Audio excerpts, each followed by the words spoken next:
What's up, tubers? Welcome back to the show. My name is Dustin Apple, hashtag Whiteriverrambo. If today is your first day joining me on the channel, we're going to show you some fabrication tips, talk some bow fishing, give you a little bit of how-to from fabrication to welding to all kinds of outdoor stuff to get you close to critters. So please subscribe and ring the bell. Come on. Today we're going to use the bender here from Harbor Freight with the swag off-road wings on it to make it a little bit better. And then we've got a pipe threader that makes it powered, okay? We are bending 1-inch Schedule 40 aluminum pipe, which is 6063, okay? 6063 is a little bit more malleable than 61, okay? 61 is harder. It won't bend as well, so I always buy 63 extruded. Now, I can hear Tim Escott in the background. Why are you using pipe? Why aren't you using tube? It's whatever camp you're in, bro. You can plan ahead for this, and you know, I don't make a hell of a lot of handrails and things that really matter on inch measurements, which actually is easier to figure. Pipe is a little bit cheaper in materials, and well, that's the camp I live in, so that's where I'm gonna roll. So on today's video, we are making a bow fishing shroud, okay? Let's take a trip down memory lane. Can you see it down there? That's my first one. I built that in 2013 or 14 in the yard back over there outside, and yeah, so we've come a long way. Today this is one I built last year for a direct drive, and it just never got on a boat. You can see it's got aircraft cable for a shroud. I love the idea, untested. I have to build one of these for myself as well as a customer, so it's going to be a conglomeration of both. However, that one there is probably good for about 44-inch. Direct drive you get by with a little bit smaller diameter. Well, you have to, because it cannot take the added stress of that larger diameter. But when you're ready for a little bit quieter fan, arguably more push, generally it's not, but a quieter fan that, you know, slows down, you're able to slow down fishing as well as have a wider throttle window, okay? It makes for it to be more fishable. That's when you start looking at reduction units. Now, both of these reduction units are from Lone Star Hovercraft or Bandit Air Drives. This smaller version is designed specifically for the Harbor Freight Predator 670, the 22 horsepower. And this larger version is for all V-twins up to 40 horsepower. The big differences is this is a 3-groove and this is a 4-groove. When you start talking about horsepower, consumption, and elasticity of all these things and slippage of belts, basically you get about 10 horsepower per 3/8 belt, okay? I think you take 3/8 belts. Yeah, take 3/8 belts. So, both of these will fit on a Harbor Freight motor, okay? They're about the same price. This one weighs a little bit more. It's just a little bit taller. But another difference is if I lay them over face to face, you can get an idea. This one right here is just a little bit smaller. Smaller top pulley is a lower reduction. So this one, I believe, is a 1.68 to 1, and this one is almost 2 to 1. It's like 1.95 or something like that to 1 ratio. The difference is the speed in which you're going to idle, okay, and rev, okay? If you have a built 40 horsepower or above fan, you definitely want to go to a 2 to 1, because that engine is going to be revving upwards 6,000 RPM. And as you know, these fan blades, I actually have one right here. Let's just pull it out. These fan blades, like this right here from Competition Marine, or Competition Aircraft, look at that, it's got a nick in it. Didn't know that. This has been sitting in a box for a long time. But they say right there, boy, if I get the lighting on that, that'd be awesome. It says 3,100 RPM max. So you want to tune this to where you get it above 2,700 and 3,000 RPM, but not exceed it, right? And that's what that 2 to 1 ratio is going to do for you if you have an engine that's rated or that's running above 5,000 RPM. For the rest of us that run in a semi-stock V-twin class, a 1.68 to 1 is going to be perfectly adequate, okay? But that 2 to 1 will be a little bit quieter, and you can actually get just a little bit more prop out of it or a little bit more pitch if you're running the same prop and horsepower scenario versus the 1.68. It's whatever you got, okay? This is kind of the old style way of doing things, and this is kind of the new style way of doing things. Both of them work. Both of them are adequate. Both of them kill fish. Too many times we worry about what the best thing is or the best gear is and all that shit. When it comes down to it, you and I just want to go kill fish, right? Come on. So let's get this going. Set you up in a time lapse. I'll talk about the good and the bad of what went wrong and what went good and some of the things that I'm thinking about while I'm doing it. And yeah, let's just jump into today's video. Appreciate y'all joining me.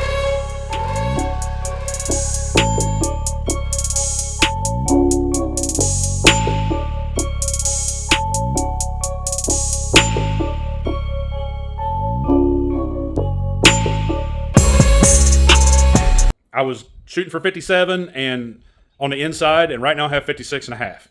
But that's kind of a good thing because it's a lot easier to cut.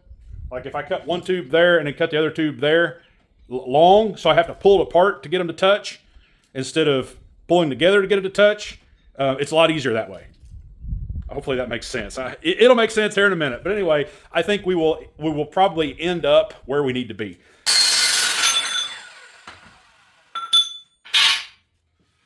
Okay, so I cut one off. Now I want to get some sort of idea on how much I need to make that 58 inches or 57, somewhere in there, versus the 56.5 that I have already. So, oh man, where'd my marker go? I need to find my marker. But right now, on the inside of this, actually grew a little bit. We're at 56 3/4, which is great already.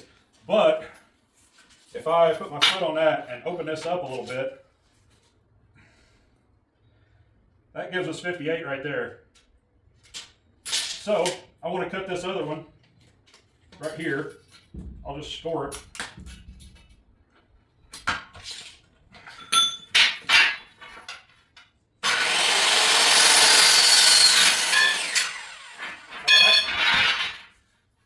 What I was trying to explain earlier, it's much easier to cut it like this. That way, all I have to do is spread it out and push it down, and now it'll stay like that. Yeah, I get 58.5 that way. Right here.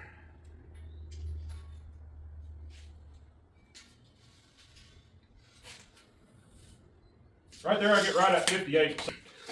It's times like these where you don't overthink it. Go ahead and weld that.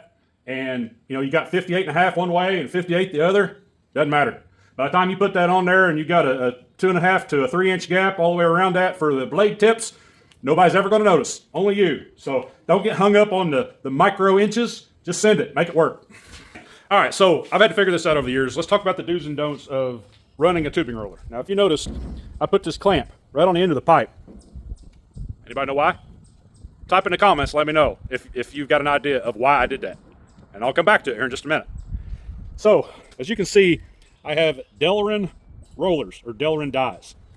Down here, I have steel dies. I have a diamond shape, a 3/4, a 1 inch, and then the standard pipe dies that come with this. And then I got with Swag Off-Road, and I bought 3 more dies. Now, let's go back in here and look at this 1 inch square tube that was done with that steel die.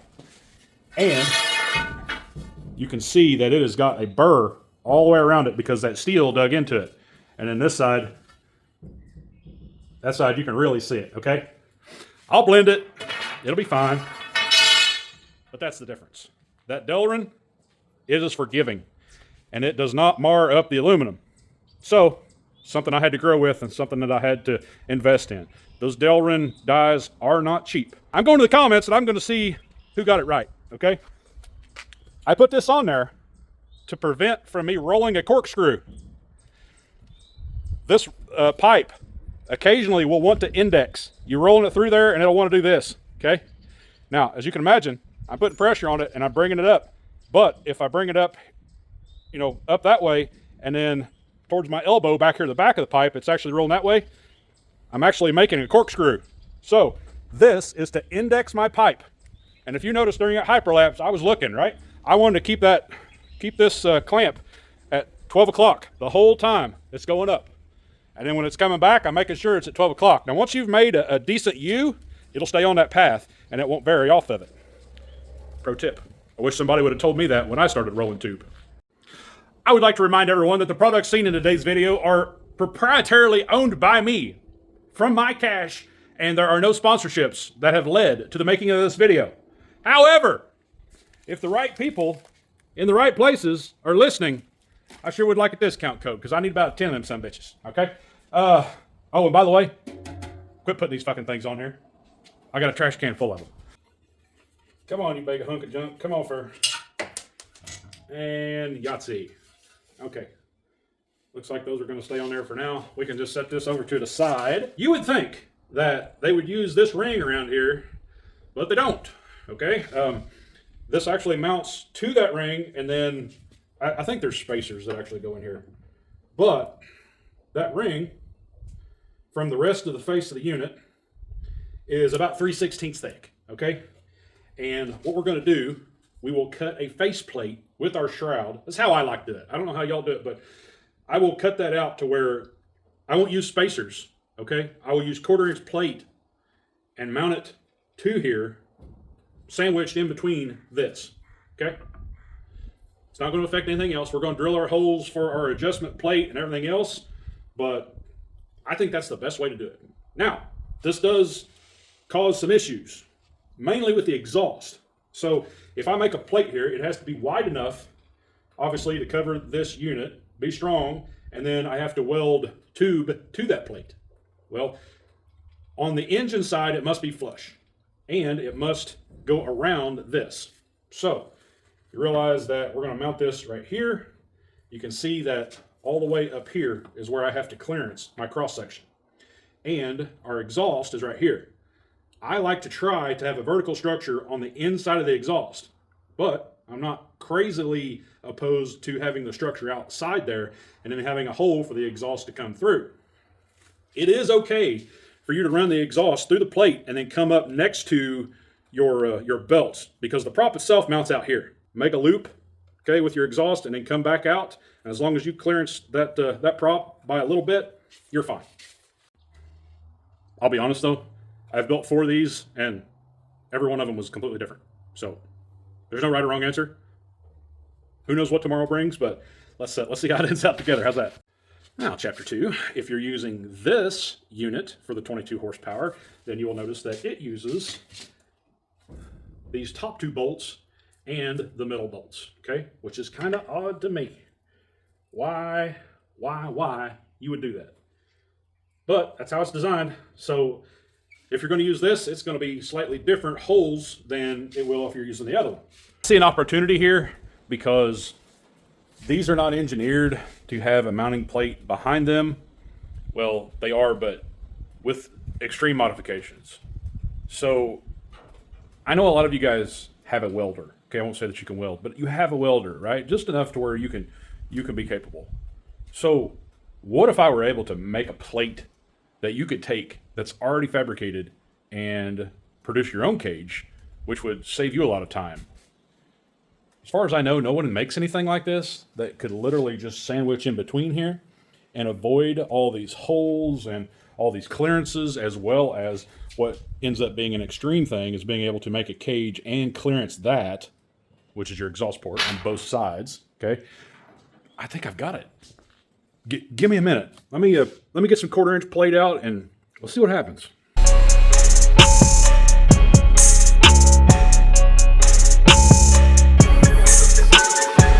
I just started with some 1/4-inch plate, okay? Not telling you dimensions because I had the idea. What if I offer this? What if you could get this with instructions, and I'll give you a little bit more width here. We've got about a 1/4 inch of width, okay, that you could weld 1 by 1, 2, okay, and then clearance the welds for that. But I actually have more room. I wanted to make sure that I had plenty of room, and you can see right here's where your room is, right? So your exhaust port, and you can see the center of that will clearance this, I don't know, almost 3/4 of an inch or so. So that gives me a 1/2 inch here that I could add width-wise. So if I take this, widen it out, you would get this piece with all the holes cut in it to clearance this and simply bolt into place. Now, as you can see, we did away with the stock tensioner. I used the existing hardware, the stock tensioner, but we did away with it. And as you can see, the plate sandwiches all the way up to the crankcase, with the exception of 4 machined washers that are about 3/16 thick. You see, by doing that, we don't need this, okay? And, well, as someone trying to piece together a fan, that would save you a tremendous amount of time. What do you think? What if What if you could get a hold of me and I could ship you this the way it is? Okay, just a plate, and you get to do all this part. Okay, like there's no real rhyme or reason to that. As long as you know where center is, obviously the center is going to be where this is, and it would be marked on the plate. As long as you mount that in the center and clearance your blades 3 to 4 inches all the way in all directions, you'd be good, right? I don't see a downside. If I could order that plate, I would. Because, honestly, I spent the last 4 hours figuring out those dimensions. Now that I know what they are, well, I could make quite a few of them and then see what happens.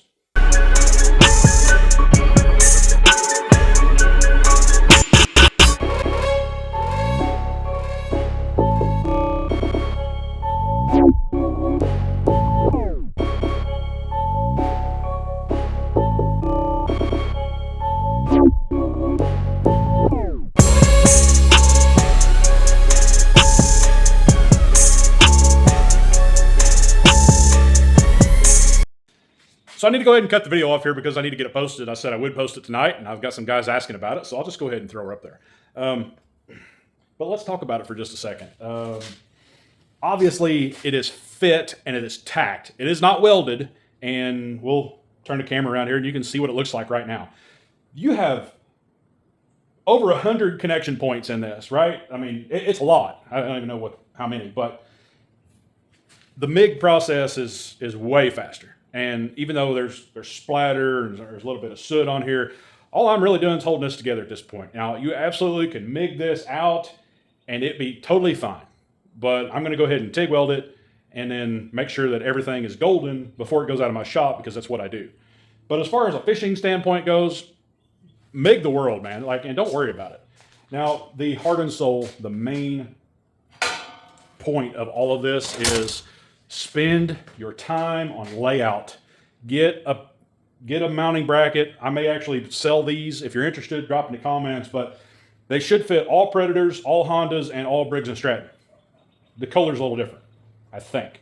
And I think it'll fit the Duramax too, which hasn't really hit the bow fishing world very much yet. But there are so many aftermarket items for the Duramax engine, I actually see that becoming an enormous asset to bow fishing. So get your layout correct. Then start building off of that. Now, you guys noticed I started with 2 vertical 1x1s, which is kind of average, right? But after that, it was kind of an up to me sort of thing, how I went about the design. And if you guys follow me very long, you know that I've done lots of different designs when it comes to a bow fishing shroud. This one's kind of a classic design.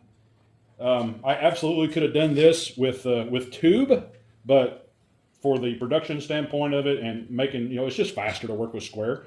So that's what we did. Now, most people, they want to see a 4-inch by 4-inch square minimum, and that's what I'm giving here. I think it's like 4 by 4.5. If I can find my tape measure. Isn't it amazing how many times you can lose a tape measure in an afternoon? There it is. So let's just dive right here and see. So 4 1/8 that way, and 5 1/8 that way. That's okay. I mean, I think that's great, actually. So I tell you what, I'll turn the camera around here and let you look at everything.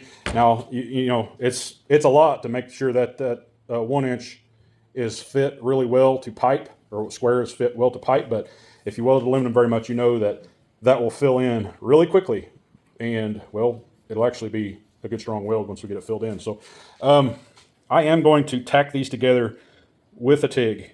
I'll do it top and bottom, and probably be enough. But I have a lot of welding left to do. A lot of welding left to do. Around every top, around every bottom. I'll end up wiping all these down, probably wire wheeling them, and then taking them out. And like we've got a good 3+ hours left to weld on this.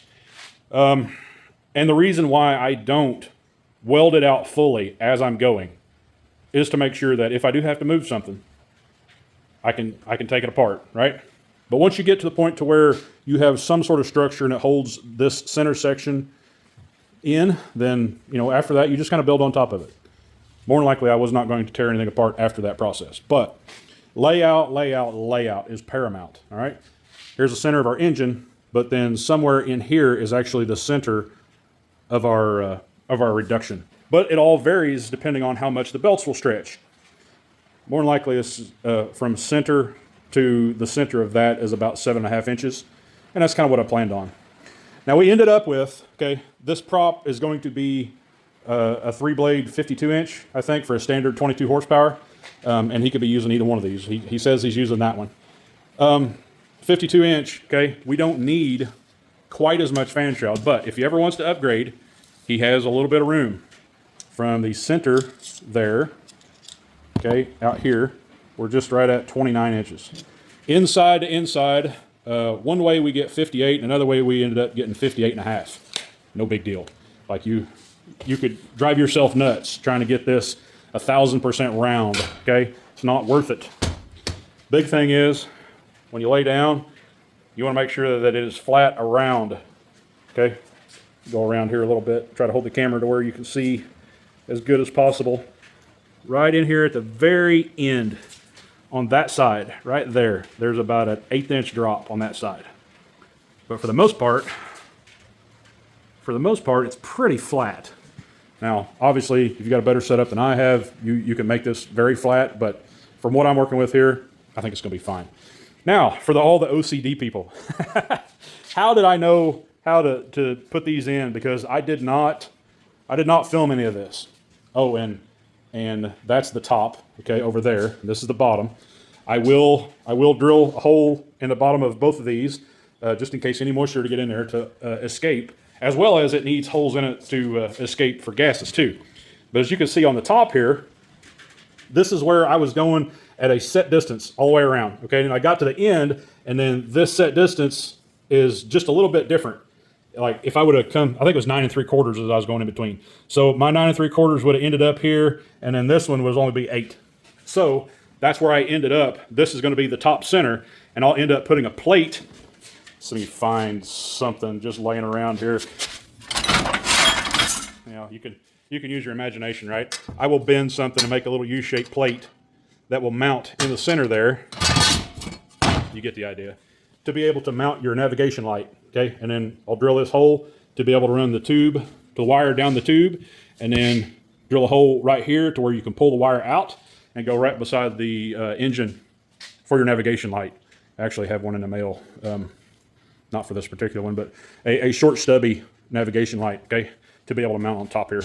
The aluminum heats up, it swells, and it puts off a gas. Well, that gas inside a structure, which you have to think, every little piece of tube here, even these vertical ones, is a small capsule, okay? And if I were just to weld this on here, I'd get around the bottom one, no problem. And then when I go to weld around the top of it, it would leave a pinhole, and I would never be able to get that pinhole out. Well, that pinhole is gas escaping from that small capsule, and the only way that you can weld it is to leave it, let the item cool completely, drill it out, and then zap it real quick with a MIG gun before the gas has enough time to expand and get hot and blow out again. To combat this, I used a drill through all of these connections. Almost all of them, I think, but there may have been a few that I missed. But so every one of these, I have drilled in either this side or this side. I forget which one. You don't have to do them both because the round ring itself, I have a hole in for it to escape, right? So no matter how hot this gets, there is no chambers. Okay, there's actually a hole drilled right here because here's where my seam was. Both of these rings, when I got ready to weld them up, I drilled a hole to be able to let that gas expand. I think we did a pretty good job. Now, obviously, I have a few, one bar to go across here, and then I'm going to do a crisscross top and bottom. But another thing I wanted to point out, and why I like this so well, is these 4x4 holes on either side here.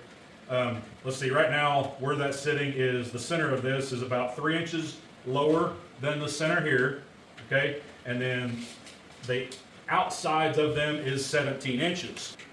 17 inches, okay, that's 2.5 inches outside your exhaust port, all right? So you'll have a crossbar here, a crossbar underneath, and a crossbar above once we put this up there. Got to think about that all the time. Where is the exhaust going to go? Don't box it in, because when you box it in and then you mount this to your unit, that's when you're like, oh shit, now I don't have room to run my exhaust. So I was actually on eBay yesterday and I found some manufactured exhaust that I'm going to try. Now it comes from someplace in Florida, and well, it's kind of like I would consider like a Cub tractor or whatever. They show them going out, like they bend really hard and go out like 6 inches and then go up like 25, I think. I saw that and was like, I could also flip them, and then they mount and go out and then go straight down. They got these little, 20 horsepower mufflers on them too, and I bought the set for 140 bucks. So yes, I definitely could have made something, but on the other hand, I can buy it for 140 bucks and let somebody else who's already figured it out do it, and it comes already powder coated with a 2000 primer. So I can, shoot it with some engine enamel or grill paint or something like that, and well, honestly, it should be good. They'll be here by the end of the week. As we finish this build, okay, I will post updates to my Instagram, my Facebook, so follow me there. Find either Whiteriverrambo, or we have just created Whiteriverrambo Customs Instagram and Facebook page, and you're more than welcome to follow both of those. I actually wish that you would, but we will. We're going to continue this build. We've got some sponsored items that are going to go on a new boat, and as well as a boat that I finished. I won't say that I built the whole thing, but I finished it like 3 years ago, and it's been sitting here in the driveway. So I think it's time to go ahead and finish it out. I'm going to put a 22 horse Predator on it, obviously with a fan, but not this one. This one is a customer's, and Aaron, if you're watching, I'll be getting a hold of you tomorrow, buddy, and you can see about coming to getting your fan. Well, you didn't think he was going to get out of here without a test fit, did you? What do you think? Drop in a comment right now if you like it. Now, once again, outside dimensions, top to bottom, left to right. Okay, out here, we got about 60 inches across. But with a 52-inch blade, okay, from center to outside, a 52-inch blade will come about right here, and you'll have about 4 inches of clearance all the way around. For me, the most important thing is being able to mount the exhaust, because it is an absolute nightmare, okay? But you can see we've got a large opening right here, and then there is enough room to go here and then loop around this and go right back out there where you want to, or just loop in here and stay inside and go straight up or straight down, however you want to do it. You have to think the blade actually mounts to this. So you've got 3 inches right here to play with. And honestly, the blade tips are what flex. There's not very much flex right here 6 inches from the center. All right, even back here, man, we got all kinds of room. I know it looks tight, but from some of the other fans I've built, this one's got a lot of room where it counts. And I just love it. So let me get this thing knocked off here and get back to welding. Love to see what the comments say on this one. As always, don't hesitate to ask questions. Wear the personal flotation devices while you're out there chasing God's critters, and I'll see y'all on the next one. #WhiteRiverRambo. Stay safe, shoot straight, shoot often, and I'll see you next time. Thanks.